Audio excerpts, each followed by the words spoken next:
You're listening to KUCI 88.9 FM in Irvine. The opinions and views expressed in this program do not reflect those of KUCI, its management, or the UC Board of Regents.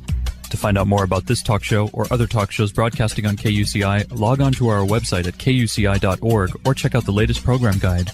This is Ashton Marcus, and I'm on location at Hillcrest Center for the Arts for Panic Productions' presentation of Inspecting Carol. Hi, my name is Ashton Marcus. I'm with KUCI 88.9 FM in Irvine, and I'm here with Barry Pearl. I played the role of Kevin Trent Emery, the managing director of the Soapbox Playhouse here in Akron, Ohio. Beautiful downtown Akron, Ohio. The character is an officious nerd, and but a theater lover, and comes to the beck and call of Zora Block, the artistic director. And in real life, Cindy Pearl, I come to the beck and call of her because she's my wife. So this is the first time we've gotten to play together. Well, I loved your performance. I thought you were fun. I always loved your acting. Thank you. You always put so much character and so much life into your performances. Thank you, Ashton. This is a lot of fun because it's not a very large role. You know, they say there are no small parts, only small actors, and I am so happy to be doing a smaller role in this because I get to sit back and watch these amazing castmates of mine do their thing, and to see my wife on stage. And she's a non-pro. This is her avocation, though she has done theater before. She stage manages, she produces, and she's done a lot of acting, but not as a profession. So to share the boards with her is such a treat, and it's just been a lot of fun working with Paul Panico and the entire cast. Paul's our producer and also plays a role in the show, and it's just been a lot of fun working with these people. I've directed upon this stage before, and Sam Herbert, who plays the role of Bart, was my star of 13, the musical that we did here. So to work with him, that's also a treat. And to work with Ron and Vivian and new folks like Dan and of course, oh my gosh, who am I forgetting here? Sean Spence, who's a dear friend of mine. We've never acted together before, so that's been a real treat for me. You know, I've actually spoken to other actors about this, and you have so much experience. Have you seen every single mistake like this done in real life? Absolutely. I've made them myself. Yes, I have seen everything here. I've been doing this for 56 plus years. So you have to know that I've had these experiences, and they're fun to be able to sit back and watch and know that they're really not mistakes, but they're being played off as mistakes. And that's a real craft. It's like my friend Judy Kay, who had done Souvenir, which is the story of Florence Foster Jenkins, who in real life was tone deaf, but she thought that she had the most magnificent voice. True story. Well, Judy was telling me that, and Judy's an amazing singer, to play someone who can't carry a tune, that's a tough thing to do. So here we are, actors who fancy ourselves as real craftspeople, who are on the mark and do as we're directed to do, and we're sharp and clean, to play a character that's not sharp and clean. Similar dynamic, if you will. So that has been the task for everybody, and they live up to it. Okay. Well, I really loved your performance tonight, and I would recommend my audience to come here just to see you, because you're fantastic. Thank you so very much. I appreciate it. And Merry Christmas. Merry Christmas to you too. And thank you very much for being on the show. Thank you, Ashton. Thanks for having us. Hi, my name is Ashton Marcus. I'm with KUCI 88.9 FM in Irvine, and I'm here with Cindy Pearl. Well, I play Zora in Panic Productions' Inspecting Carol. This is the first time I've appeared on stage with my husband, Barry Pearl, who plays Kevin Emery, so it was kind of an exciting opportunity for us to be able to work together on stage for the first time. Barry does it professionally, I do it for fun. And which character did you play again? I play Zora Block, the artistic founding director of the Soapbox Playhouse. Zora is very passionate about her creation of the Soapbox Playhouse and the people that work with her. Everything is a labor of love for them, and she literally would give anything to keep the theater going. If my viewers decide to come back and see this piece, what should they expect to see? A lot of craziness and a lot of heart. I've interviewed people before, and they say they've seen every single mistake that they've done in a show, even the point where the kid actually gets a part. Definitely, and one of the things I've always thought is that people who do theater love doing theater about theater. And so it gives the audience kind of a backstage, voyeuristic look at what goes on behind the scenes before we show it to you in front of the curtain. Well, once again, I really enjoyed myself, and I really enjoyed your part also. Thank you very much for being on the show. Thank you. I'm glad you enjoyed it. Hi, my name is Ashton Marcus. I'm with KUCI 88.9 FM in Irvine, and I'm here with Sean Spence. I've been out here in LA for about 25 years, and I've been doing theater for a while, and just really enjoy the show, man. It's a really fun show. One of the hardest shows I've done so far. Great. And which character did you play? I play Wayne Welliker, the bad actor who comes into a theater troupe and really doesn't know what he's doing, but kind of causes chaos throughout the day. So it's a good role. It's really fun. I play him as your child, like not childish. You know, he's one of those actors who he's a new actor who just wants to, make everything happy. And he thinks he's got some great ideas that he's never had training, never had anything, and so he doesn't know anything. And I kind of relate. So I remember days like this when I would go into theater and I was like, I don't know what I'm doing. It's like my actor's nightmare. It's great. So if my viewers decide to come by and see this piece, what should they expect to see? Oh, they're going to see a talented cast doing a really great show. Everybody up there is working really hard. It's, we have that play within the play. I think it lasts like 15 minutes. There's, I think, 20 costume changes. It's crazy. I mean, everybody does a great job. So, yeah, come and see the show. You see a really good production. I've seen this piece before. It basically reminds me a bit about the challenges behind theater. It's kind of like, the actors that I said before says they've seen every single accident that happened in this show actually happen. You know what I mean? Yeah. No. This is like true to form. I think the guy who wrote it, I'm sure, has some huge theater experience and has experienced all this in the past. It's like Noises Off, but to the nth degree. Noises Off for the Christmas thing. Right, exactly. So it's really. I mean, and the sad thing is it's one of those things where even while we're doing the show, we sit there and realize how hard this is, how difficult it is to mess up a show when we're not really trying to mess it up, but it comes off that way.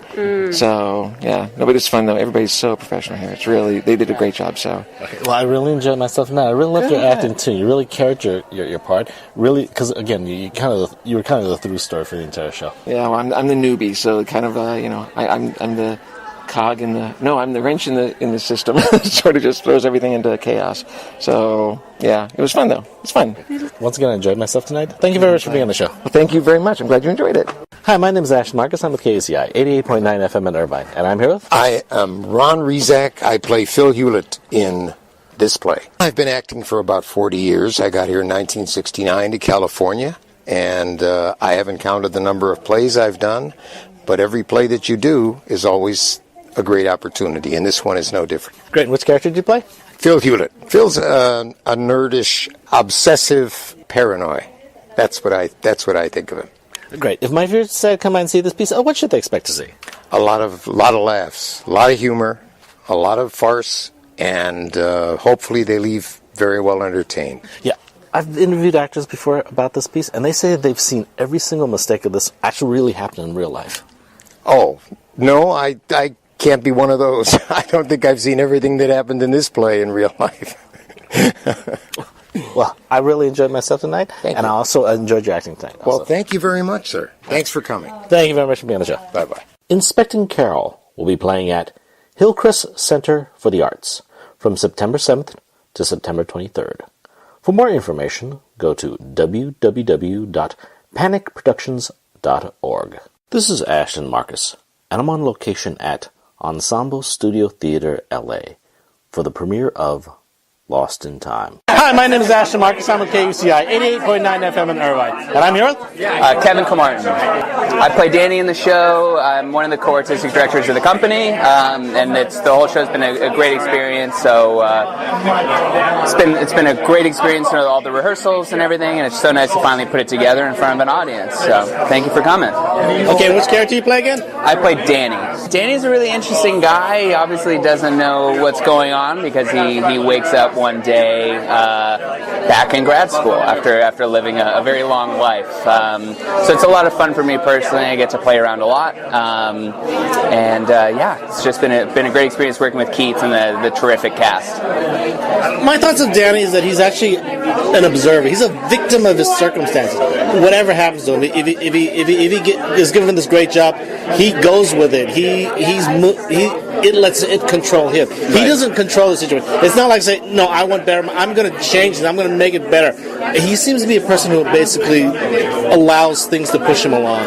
I think that's exactly right. And then in this play, he really gets a second chance to try to do it better again. And he's not always successful, but I think that's really what the play is about. Is just like trying to take control when you can and letting go when you have to.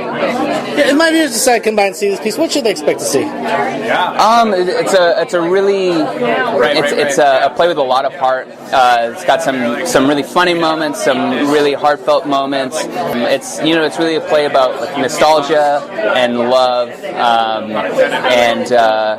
we're really proud of this play. We've been developing it here at the company for the last 2 years, and it's really come a long way since that beginning. So we're really proud of it. So we're just really excited to share the development work we're doing here at EST. What I learned from this play is basically you should take opportunity by the horns. If something gives you a chance to do something, do it. Right. And again, I'm not sure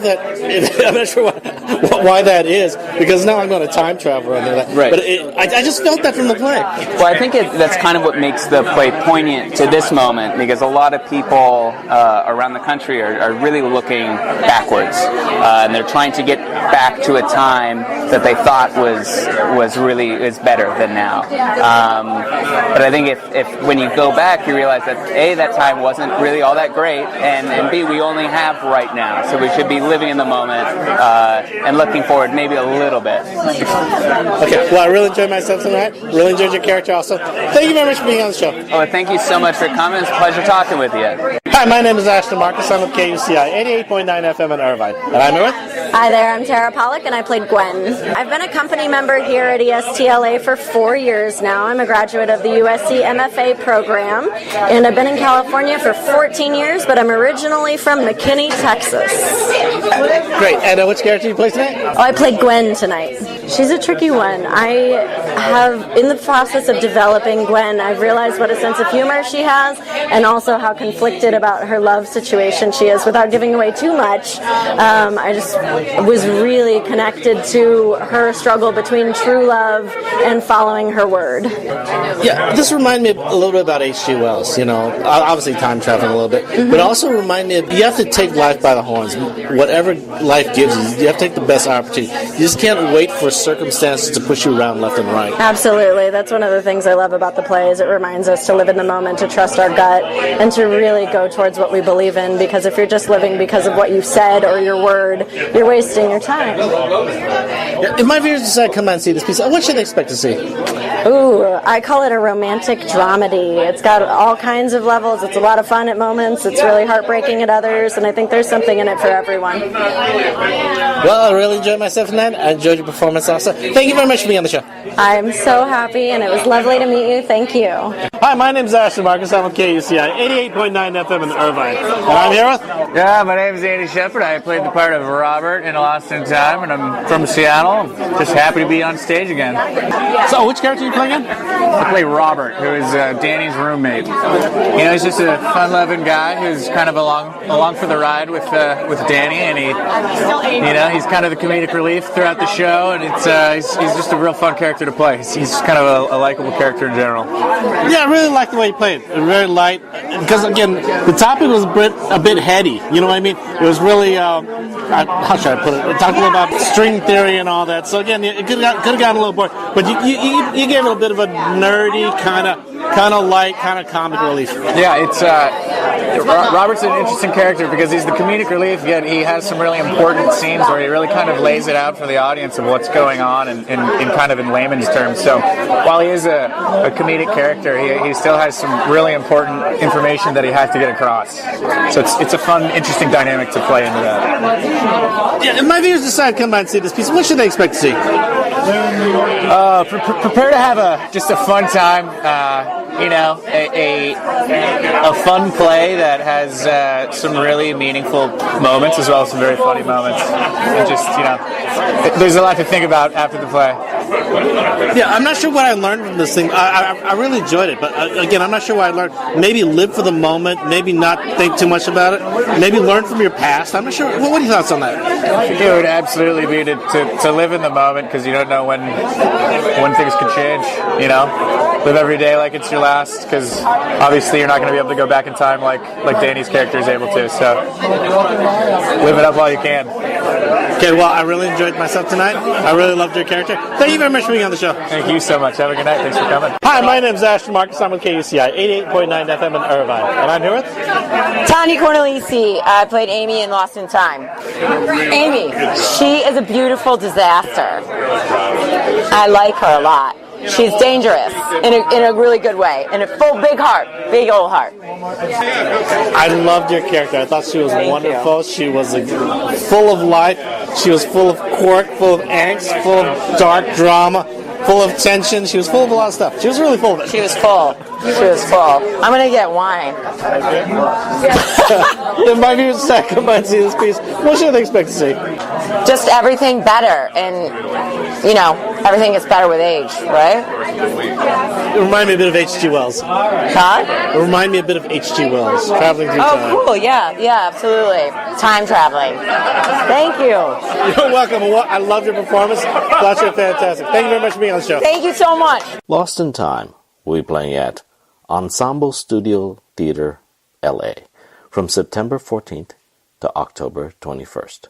For more information, go to www.facebook.com/Ensemble Studio Theater, LA. This is Ashton Marcus, and I'm on location at Skylight Theater for their presentation of Swan Song. Hi, my name is Ashton Marcus. I'm with KUCI 88.9 FM in Irvine, and I'm here with Andre Devaney. I'm an Australian actor. I'm about to turn 34 this week, and I've come to LA this time to bring a beautiful Irish play to the Skylight Theatre. The play is called Swan Song. And which character do you play? I play the only character in the play. It's the story of Ockie Byrne. Ockie is somebody who's, I guess, kind of like a wrecking ball, kind of crashing through life with the best of intentions, but just everything he touches seems to be crushed. It's sort of a little bit very different character, but reminds me in the same way of Lenny in Of Mice and Men, how he keeps wanting to pet the mice, but he crushes them with his love, with his hands, and it's sort of, he has the best of intentions, but he keeps crushing everything that he loves, and so Ockie is a little bit like that, an outsider who goes through a pretty harrowing journey. If my viewers decide to come by and see this piece, what should they expect to see? I would hope that they would be touched and moved in some way, and understand maybe a little bit more about someone who's struggling with mental health, or if there's people that have dealt with that in their own life, that they may be touched or inspired in some way to carry on, because even though there's some pretty horrific things that happen, I think Ockie, this character, is an eternal optimist. And so hopefully it's still a hopeful story in the end.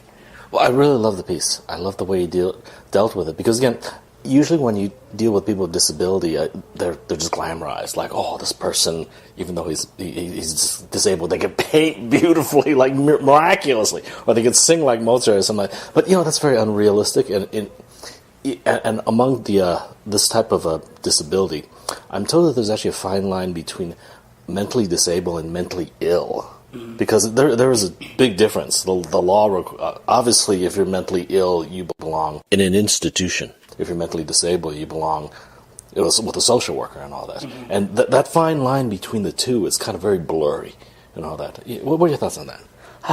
Well, I guess it might be interesting for listeners to know that Ireland, this is an Irish piece and an Irish play, and the Irish have a pretty sad and incredible history of institutionalizing the mentally ill and anybody that doesn't fit into society. And for going back over 200 years now, but particularly in the last 50 years, they've actually had more people in asylums per capita than any other country on earth. And Oki spends 2 years in an asylum and makes it out by fluke, but many over time haven't. And it's a very difficult thing to diagnose people, and it's a big grey area in our society. Certainly in Australia, where I'm from, and here in the US, there are so many people that are able to slip through the cracks and that don't get the help they need, and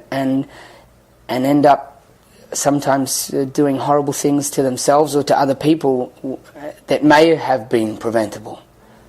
So, question: why did you decide to do this piece anyway? Of all the pieces you could have done, it was sort of brought to me. It sort of fell beautifully into my lap. I was doing another play in Australia, which I won a theatre award for in Australia with a director who I loved. So we kind of had a great working relationship, and that was really wonderful. And he, at the end of this play, he handed me this piece, Swan Song, and said, I'd love you to do this. It's a one-man play. He was good friends with Conor McDermott Rowe, the writer, who's an Irish playwright. And so the director, Greg Carroll, and Conor are close friends. And he gave me this piece and said, let's do it. And I said, great. How? You know, we didn't have a producer, we didn't have anything. So it was just me and him. We just had a great creative relationship. So we just decided we're going to do this come hell or high water. So we sort of...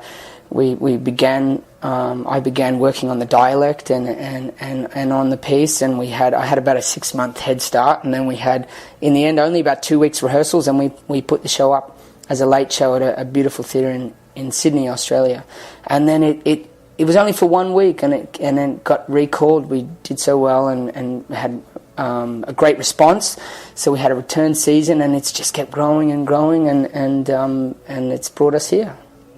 Well, actually, a little bit about myself. My son is blind. Oh, wow. Yeah, so basically, and I belong to part of a support group who actually, there are people, the parents of Down syndrome, people of autism, people who are mentally disabled and all that. And I can tell you for a fact that it's a tremendous, when you're born mentally disabled, basically basically for the parents, I mean, there is no plan B. I mean, there's just nothing. I mean, you'll be taking care of your son until you die. Like, you'll be 80, they'll be 60, and you just have to keep taking it. I've met people like this where basically they're bipolar. They're again. That's what there's a fine line between mentally disabled and mentally ill. The mentally disabled, you can help, you love them, you take care of them like Aki's parents. The mentally ill, there's nothing you can do. When they do something criminal, there's nothing you can do as a person. I mean, what are you going to do? Turn in your own child to the police? What are you going to do? You don't have a plan B, but there's just nothing. I mean, you know what I mean by that? I do. I actually, I work in a children's hospital in Australia part-time. Every actor has a part-time job. And I work there at a children's hospital with a beautiful charity in Australia called the Starlight Children's Foundation. We have a room and kids can come in to get away from the hospital environment. And so we sort of see all sorts of kids. Our job is really, as performers, to brighten their lives. And we have, you know, we go and visit kids in every part of the hospital, from oncology to brain traumas to disease and ICU, all over across the hospital. And, you know, you see so many different kids and with different illnesses and disabilities, and what the parents go through is incredible. And the thing that strikes me always is that compassion, you know.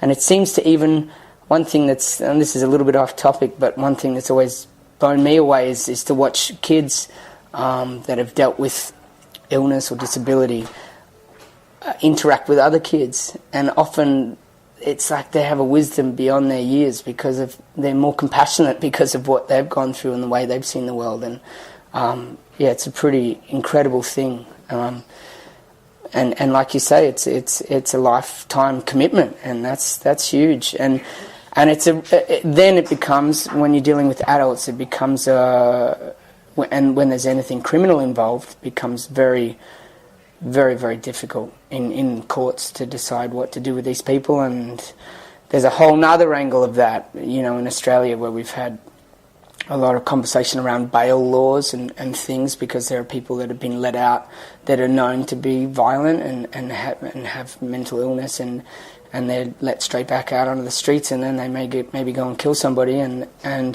it seems like why were we not helping this person or putting them in the place where they could have gotten the help they need. So I don't know. It's a huge topic, but it's nice to be able to shed some light on that and hopefully, touch people in some way. Well, I loved your rendition of this. I thought, again, your character was very realistic, very moving, brought apart a drama that very few people would be able to share. So it's part of this reality that we live in, but some people are so oblivious to it, and it was very lovely, your performance tonight. Well, thank you very much. I really appreciate it, and it's just, it's such a joy to share this piece. It feels like, for an actor, it's like a great piece of music. It's like a beautiful concerto that I get to play every night, and it's a living, breathing thing. It depends on the audience, and each night is different and unique, and it's very much a shared experience, because I can sort of talk to the house and try and bring them along with Oki and with that story, and so it's been really special, and I'm just stoked to be here. And also, not that many actors can carry this off. You did it beautifully. Thank you very much for being on the show. Thank you so much. Cheers. Swan Song will be playing at Skylight Theatre from September 7th to October 7th. For more information, go to www.skylighttheatre.org. This is Ashton Marcus, and I'm on location at La Mirada Theatre for the Performing Arts for the McCoy Rigby production of A Night with Janis Joplin. Hi, my name is Ashton Marcus. I'm with KUCI, 88.9 FM in Irvine. And I'm here with... Hi, my name is Mary Bridget Davies, and I am at La Mirada Center for the Performing Arts as Janis Joplin in A Night with Janis Joplin up until October 7th. Come check us out. So question, what's your take on Janis? Oh, she was the best. She had more to say. I wish she could have stuck around longer, and I love the honor that I get to do this and tell her story every night. So question, do you consider this an acting job or a singing job? Oh, both. Definitely both, because she had that crazy Texas accent that had that hippie vibe on top of it and the beatnik kind of thing. Like, it's at many levels. So I'm from Cleveland, Ohio. I'm pretty bland. So, people remember her. She was a real person. And, we are in California. This was her domain. I have to, really step it up. So, it's 50-50. Yeah. I'm amazed at the audience. I see people in their 60s going out there just screaming at the top of them. I see people, like teenagers, also loving the music. It's amazing, the broad spectrum of people who love this stuff. It's very true, because the people who are in their late 60s and early 70s were there the first time, saw her at the Forum, saw her in San Francisco, when they were teenagers or in their young 20s, and you could see the years just melt away from people. Like, they are that 20-year-old kid again, and I love that. And it's so great when you see the younger faces, and they get it, and they understand it, and they're there, and they're having just as much of a good time as the people who could be their grandparents. So if my viewers decide to come by and see this piece, what should they expect to see? Oh, well, it is a rock and roll show, so be prepared for a lot of blazing guitars and vocals, and there are other women in this show, too. It's not just a Janis Joplin show. Etta James, Nina Simone, Aretha Franklin, and Odetta, and you won't be disappointed. Everybody is like a top-notch vocalist in this show, and the band is killing, but it will be loud. I agree. First of all, it's fantastic. Beautiful music, full band, yes. Wonderful singers, basically of caliber, of Tony Award-winning caliber singers, sure. And rock singers. Oh, yeah. Well, I was nominated for a Tony for this role, so that's kind of cool. But no, all the girls have a sick pedigree that we all... And, when you get along with somebody, and we all get along, it just makes the show that much more fun to do, because you're doing it with, your friends. And so you're like, when Aretha and Janis sing together, we're one-upping each other on purpose, having the best time, which I think Aretha and Janis would be doing, too. And so, it's just a fun, loud, reminder of where Janis Joplin got her musical influences from. And then just it's a party, yeah. Once I loved it. beautiful singing, beautiful music. You learn a lot from history, too, about this thing, and wonderful acting, too. Awesome. Thank you very much, because this is, like I said, I have a 10-month-old son. It's my first time coming back to Janis since I had him, and I was hoping it would go well. I loved it. Thank you very much for being on the show. Oh, you're welcome. Thank you for having me. A Night with Janis Joplin will be playing at La Mirada Theater for the Performing Arts from September 14th to October 7th. For more information, go to www.lamiradatheater.com.